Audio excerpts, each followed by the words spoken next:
I don't know what my current tally is when it comes to pro-feminist type videos to critical of feminism videos, but here's one of my more pro-feminism videos, and that's I noticed that when any story or article or video on the internet occurs that involves a female that does something that is any way objectionable at all, you will see the misogyny.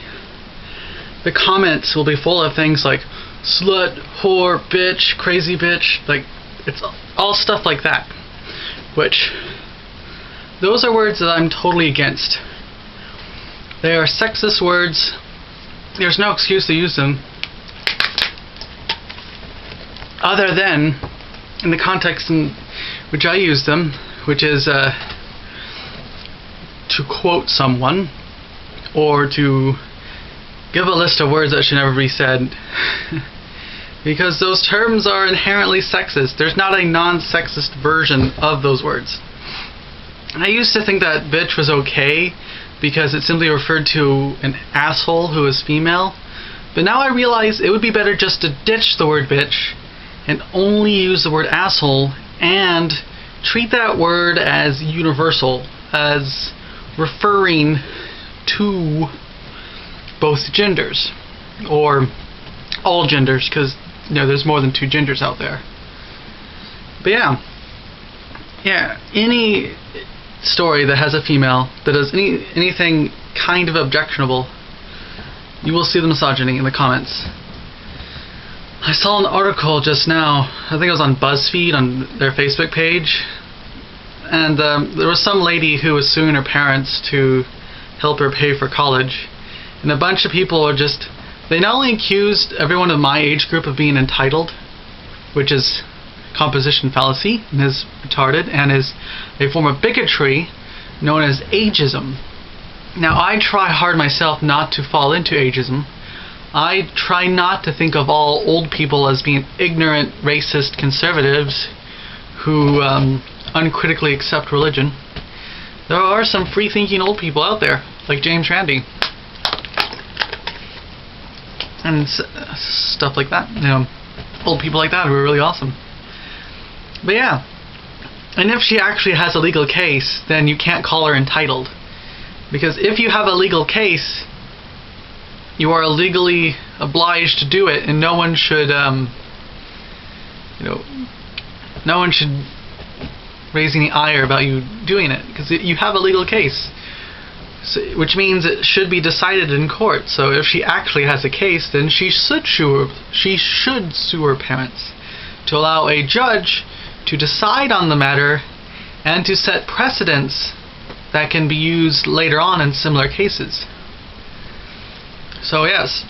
And another thing when it comes to this thing, I wish that there was like sometimes I wish you have to get a license to use the internet, because there's just some things on the internet that just make me go, ugh.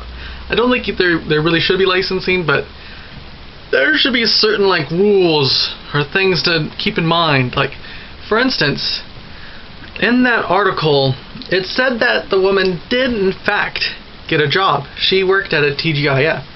And I'd say about half the comments on the article was people yelling, saying things like, dumb crazy bitch who's entitled, she should fucking get a job. And like, the article right there says in big bold print, she works at TGIF. And I think they even show her in her uniform. Like, so yes, you should never comment on an article or a post or a video without watching the entire video, reading the entire article, or reading the entire post and the thread and all the comments underneath it. You should be informed before you talk. Don't just read the title, 18-year-old sues parents to help pay for college, and start typing in misogynistic, ageist, messed up stuff. And if this, I would really hate to see what the comments would look like if this woman was black instead of white. She was a white girl. So because she was just a white woman, it was just misogyny. But if she was black too,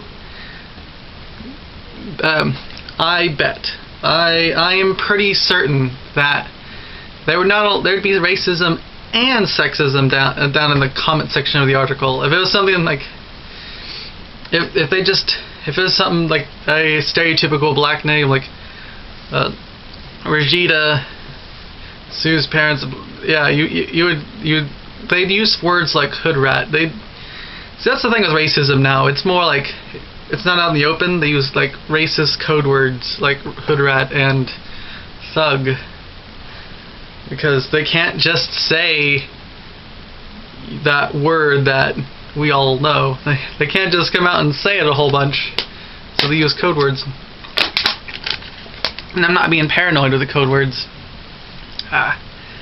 It seems very likely that thug and hood rat are pretty racist. Which, by the way, sorry I'm kind of rambling here. The scary thing is, when it comes to misogyny, is that they don't have code words. They don't have like a nice version of the word slut or whore, which are very misogynistic words. They don't have like a nice version. Like, she's such a bunny. Like, that'd be like a nice version, which is not nice actually. It'd still be a euphemism. She's such a bunny, and they're calling her bunny, which is, if you don't know, bunny is a euphemism for that horrible misogynistic word slut. Which, I don't know if I've done a video about why I think the word slut should be deleted from our lexicon, but I should. I'm gonna look for my videos to see if I have one. I probably do. And yeah, some words I don't think can and should be reclaimed, and that's on the list of don't even reclaim it, just destroy it. So yeah. Has anyone else noticed that any time the topic involves a woman that does anything that's at all kind of objectionable, the misogyny just pours out of the gates? And these aren't trolls, by the way. I just want to end with this. These are not trolls. A troll who makes a sexist comment is not really sexist, in that they simply say whatever will make you upset, whatever will push your buttons. For instance, if I say I like green, a troll will say green's a stupid color. The troll doesn't hate green, they just want to see me get upset and react all like angrily that they would ever insult my favorite color, which is green. So, which is probably why my walls are green. Anyway, yeah. So yeah.